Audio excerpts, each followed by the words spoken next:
Okay, my name is Gary Rutkowski, and today is July 11th, 2005, and today I'll be interviewing Judge Wapner in Century City, California.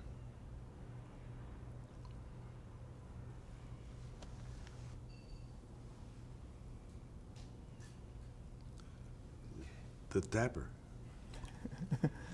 Okay. All right, we're going to get started. First of all, good morning. Good morning. Our first question always is, what was your full name at birth? Joseph Albert Wapner. And where and when were you born? Los Angeles, California, November 15, 1919. When I was a little kid, they asked me my name, I'd say, when were you born? November 15th, 1919. And what was your father's name? Joseph Max. And what did he do for a living? He was a lawyer. And were you interested in what he did for a living? Yes, it was inevitable. He had it mapped out for me. So he was just as interested to see you get into law? He was more interested than I was. Before I took the bar, and obviously hadn't passed yet, he had cards printed up, Wapner and Wapner. And did you ever follow him to work or see him at his job? Yes. He took me to court many times. And where was his offices? Downtown, downtown LA. And what was your mother's name? Fanny. And She never liked it, and she changed it later, never legally, but she had everyone call her Faye. And did she work? At the house. Housewife. Toughest job there is. And what was it like growing up during those Depression years? Difficult. My dad had a hard time and worked hard at it, but it was very difficult. Were you consciously aware that the country was going through this, or your family? I wasn't conscious of it. The point was that we just didn't do things that others did with means. For example, I never went to a summer camp. And today, of course, everyone goes to summer camp. All kids go. But I didn't go to summer camp, and things of that kind that I was well aware of. But I didn't think about it all the time. Do you think you learned any lessons from that? Probably learned a lesson that you've got to work for everything that you get. You've got to work hard. You've got to be conscientious. You've got to be diligent. You have to want to do things and work at it. Did you have any siblings? Yes, I have a sister. She's 4.5 years younger. What is her name? Irene. Did she end up in the law area at all? No. She became a dental assistant. And then she went into the Waves, and she was working as a dental assistant in the Waves. And what were your career aspirations? What did you want to be when you grew up? An actor. Very, very funny, because I went to Hollywood High School because they had the best acting program in the city. And I became a part of the senior class play. It's called The Late Christopher Bean. You may have remembered it. And I had a part in it called Talent. It was spelled Tallant. And 2 weeks before we were to do the play, Arthur Kachel, who was the drama coach, he said, "Joe, you just don't have any talent." And he spelled it Talent. Did that discourage you, or did you continue on? No, I wanted to continue on. As a matter of fact, I was in a summer play, and Kachel came to see it. He said I was good. I wanted to go to LA City College. We had a great program. And my father talked me out of it. He says, "Don't do it. You're better off going to college and study law." So that's what you did? I was a compliant young kid. So who is Judy Turner? I think you've been asked this before. Yeah, who is Judy Turner? Well, she became Lana Turner. Beautiful, beautiful young girl, natural auburn hair. And We were in the library on a Friday afternoon, and we were in the library and waiting to go to see the Hollywood High football game. And she walked in, and I turned to the fellow I was with, Bob Cole, and I said, "Bob, she is gorgeous." He says, "You want to meet her?" I said, "Sure. Do you know her?" He says, "Come on with me." So we went over. He said, "Pardon me." He said, "My name is Bob Cole, and I'd like to, Joe Wapner would like to meet you." And so that's how we met. We waved to each other at the football game. And that was Friday. On Monday, I was standing talking, and she was talking to about six fellas. And she saw me, and she left them and came over and talked to me. Couldn't understand why, but I liked it. So I said, "Would you like to have a Coke?" And she said, "Sure." So we went over to the drugstore. Coke was a dime in those days. And came to pay the bill. I didn't have a dime on my person. And she paid for the Cokes. And then I took her out that coming Saturday on a double date with a friend of mine. And we had a nice time at the dance. That was the last I saw of her. So short-lived. It's very short. Were you amazed when she became a big star, or was that in the cards, do you think, for her? Oh, it was in the cards because, number one, she was beautiful. She learned how to be a fairly good actress. And she was very ambitious. I knew that when we had this date. She was always looking over her shoulder at the next person she could be with, who might be of some help to her. That's how it works sometimes, I Oh, guess. there's nothing wrong with it. But the question was whether I thought this would happen. I did. And so, okay, so you went on to law school. Yes. And where did you go? USC. And how long were you there? A little less than 3 years. Mm-hmm. And did the war intervene at that point? Oh, yes. Mm-hmm. Well, I didn't go to law school till after the war. Oh, okay. Yeah. So I should cover that. In what capacity did you serve during the war? I was in the infantry. I wound up as a first lieutenant. And there's one thing that you mentioned in your book that I wanted to bring up is Okay. when you had learned about President Roosevelt's death.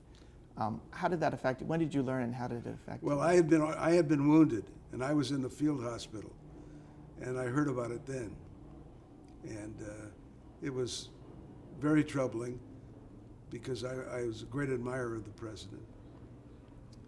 But lying in a hospital cot with shots of penicillin every 4 hours, I was not a happy camper. Because I had been wounded. I had 2 wounds, one in the back and one in the foot. You wonder why I got it in the back.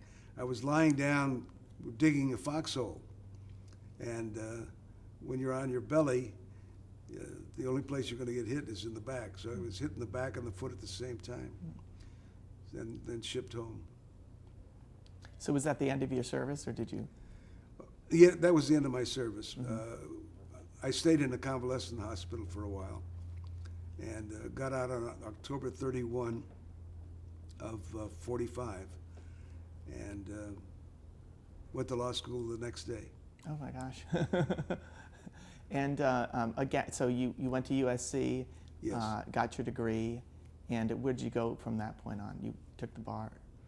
Took the bar, passed luckily the first time, and started practicing with my father. And you had an office together? Yes, And what kind of cases did you see? all kinds. Anything that came in that needed some help, that's what we were doing. And what was it like working with your dad? Difficult. My dad was a brilliant lawyer, at least I thought so. And but the problem was that he didn't know how to teach. At least from my perspective as a young man, he didn't know how to teach. I'd draw up a contract and he'd look it over and this was bad and this was out and this was not good. And it didn't do me any good. And after 3 years, I decided to leave. he couldn't understand it, but it made me as a person. How do you mean? Well, it helped me grow up to be on my own. That and the Army. Otherwise, I don't know if I'd ever made it. I couldn't be dominated by any one person, even though he was my father. And when you left, you started your own practice? Yes. Oh.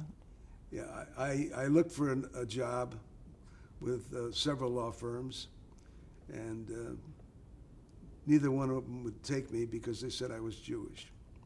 Oh, really? Yeah. They actually told you that? Oh, they actually told me that. Huh. Today it's different, thank God, but it was very difficult for me, so I decided I'll do it on my own. And what was your reaction to that?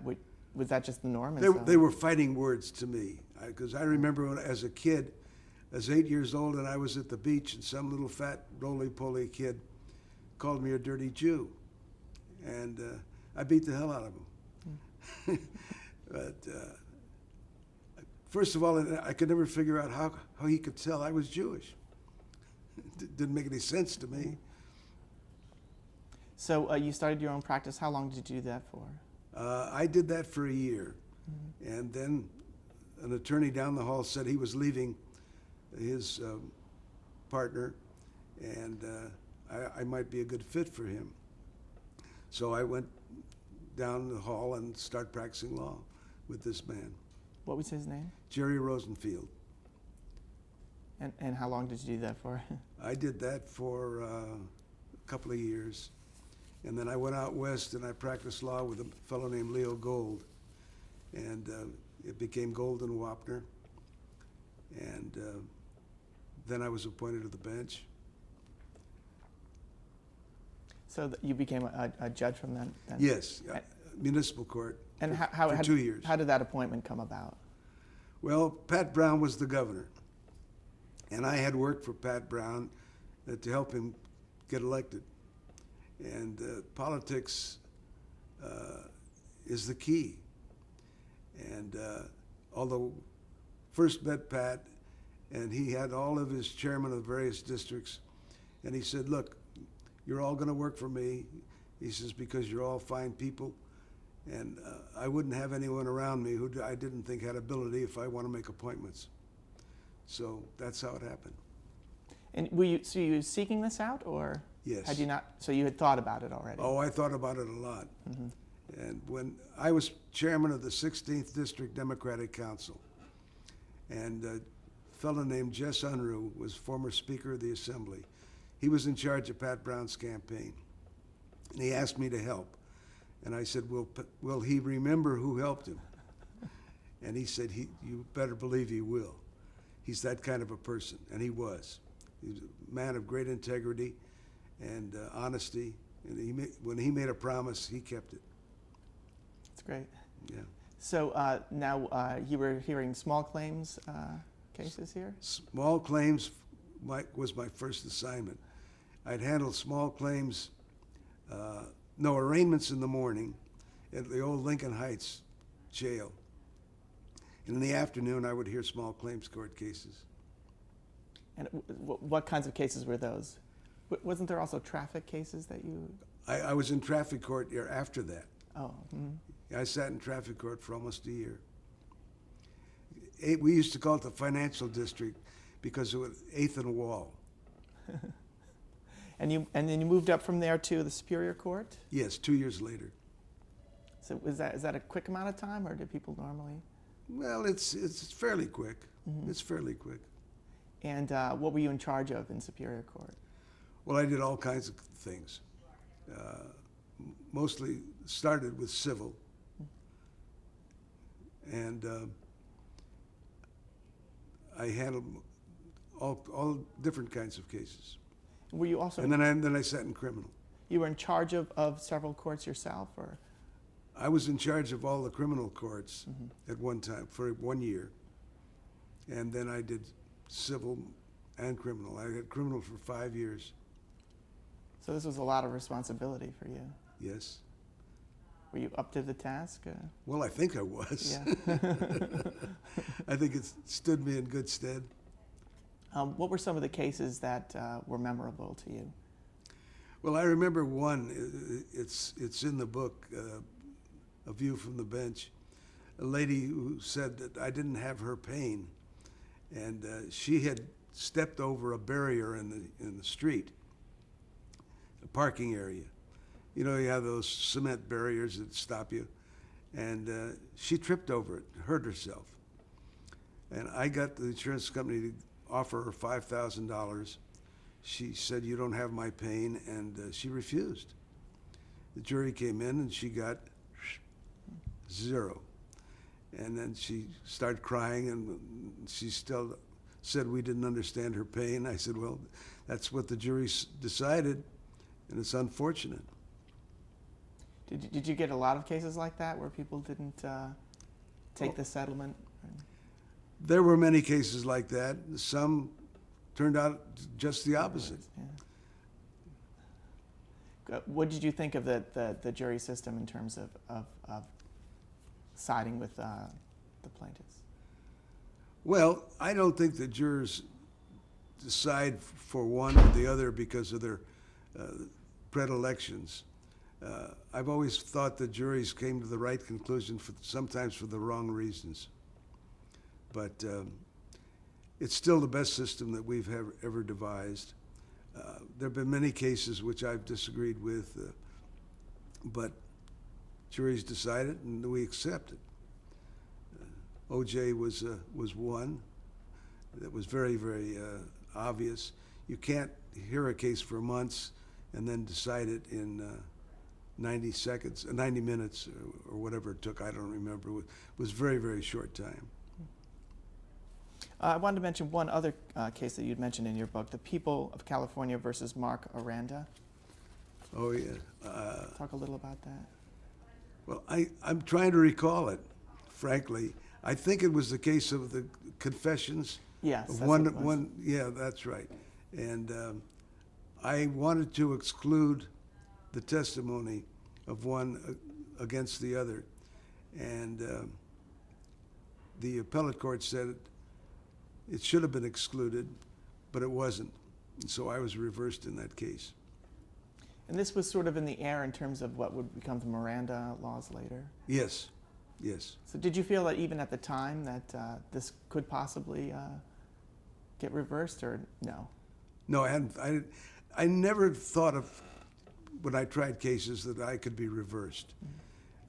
That's not what you're supposed to do. You're supposed to follow the law, decide it the best way you can. If you get reversed, so be it. If you usually get reversed, you should be reversed. We had a judge on the court who went to law school with me. I won't mention his name now. It's not important. But he would try a case for a week or 2 weeks or 3 weeks, and before he could come to a conclusion, he'd declare a mistrial. So he never could be reversed. He never tried a case. Oh, gosh. So, a lot of wasted time. Complete waste of time. And it's not what a judge should do. You shouldn't think about the fact you might be reversed. What, in your opinion, makes a good judge? Learning how to listen. Listen to both sides with an open mind. Know the law. And be fair to both sides. That's what makes a good judge, in my opinion. Okay. There's one of the, after you retired from Superior Court, what were your plans? I did private judging. There's a statute in California that allows this. So people, instead of going through the court system, will hire a retired judge. It could be an attorney, could even be a layperson if they wanted to try the case. And both sides pay an equal amount to the judge, and the judge listens to the case, tries to mediate it or arbitrate it, and if you can't, then you try it. And by doing this, you take the case out of the court system, which allows for some other case to be heard. Parties get quick justice, and it's a good thing. There was one pretty famous case that you worked on, the Jack Kent Cook Oh, yes. case, which I should have you talk a little bit about. Well, that was a very fascinating case because Jerry Pact, who was a judge, had the case for trial, and he didn't want to try and settle it because he didn't think it would be right for the settlement judge to also try the case. So he sent it down to me for settlement purposes. Case was with me for 8 days. On the 8th day, the Cook's lawyer said, I'm sorry, but I have to leave this afternoon at 4 o'clock. I have to see a doctor. I said, unless it's a matter of life and death, you're staying. This case settles today if we have to be here all night. So he stayed. 8 o'clock that night, I called my wife. I said, we settled the case. I'll be home for dinner in about an hour. They both embraced me, Mrs. Cook and Jack Kent. Later, he invited us to the Super Bowl in San Diego. And she called me and asked me to perform the wedding because she was being remarried, which I did. And one of her witnesses was Billy Shoemaker, the famous jockey. And it was quite an interesting experience. Jack Kent Cook said it was the largest divorce settlement. It's in the Guinness Book of World Records. Was that one of the toughest days of your life? Well, I had to be persistent. And a settlement judge who pushes will settle cases. If you're a Casper milquetoast and just go along, say it can't work. I had a lawyer once who called me and he said, the case can't be settled. He says, it's with Lloyd's of London and they won't talk to you. I said, you get him on the phone. And he got on the phone, and he's on his way from London to the outskirts. Anyway, make a long story short, I finally talked to him. We settled the case. And I think that's what Ralph Edwards and Stu Billett wanted me for with the People's Court, because I have that kind of personality. So it is sort of unusual that it would be the biggest settlement, and yet both parties were happy. Yes. That's what makes a good settlement, when both parties are happy. Mm. And I should go back for a minute and ask you why you retired from Superior Court. Monetary reasons, because we have law in California that if you have 20 years of experience on the bench and you have more than, and you're past the age of 60, you can retire at 3/4 pay. If you don't retire and you keep working, you're really working for 17%. So I just decided it wasn't worth it, and I started doing the private judging when I retired. And you were talking about Stu Billett and Ralph Edwards. How did they get in touch with you? Well, I was doing one of these private cases, and I got a telephone call and telling me that Ralph Edwards was trying to get in touch with me. So I called him. He got on the phone. He said he's doing this program on small claims court. Would I be interested? I said, I'd be happy to talk to him. And he said, well, talk to my partner, Stu Billett. So I talked to Stu. He says, well, when can I see you? I said, well, I'm available this afternoon. So I went up, talked to him for 3 hours. I told him my first assignment as a judge was in small claims court. And as a matter of fact, I worked for a jewelry firm also, taking all of their small claims court cases to court. And so I knew a lot about small claims. My uncle, was a clerk at small claims court at one time. So I knew what it was all about. And he said, will you do a case for me on Monday? I said, sure. On Monday I get there, I've got my robe. I didn't have a gavel, never used a gavel in 20 years on the bench anyway. I never used it on the People's Court either. But it was a prop that sat on the bench. This case involved a young woman African-American woman. She's about 5 feet tall. She probably weighed no more than 110 pounds. She's suing this guy who's 6'7", played football for the 49ers, and she's suing him for battery. And she starts to testify after I swore them in, and she starts to testify, and he gets up from where he's sitting, fist clenched, and he advances toward her. I said, "You sit down, sir." And he sat down, to my amazement. The other interesting thing, well, the Stu and Ralph Edwards and Gary Edwards was one of my biggest proponent. He liked what he saw. They said I had the energy level they were looking for. So that was very nice. We did the pilot 2 weeks later, and then the ABC O&Os bought it, and that's how it all got started. So this case actually wasn't the pilot, this was just... No, that wasn't the pilot. We did the pilot 2 weeks later. And so where was this done? It was done in actual court? The case I was telling you about? Yeah. Mm-hmm. No, that excuse me, that was done in their office. And as a matter of fact, a desk was my bench, and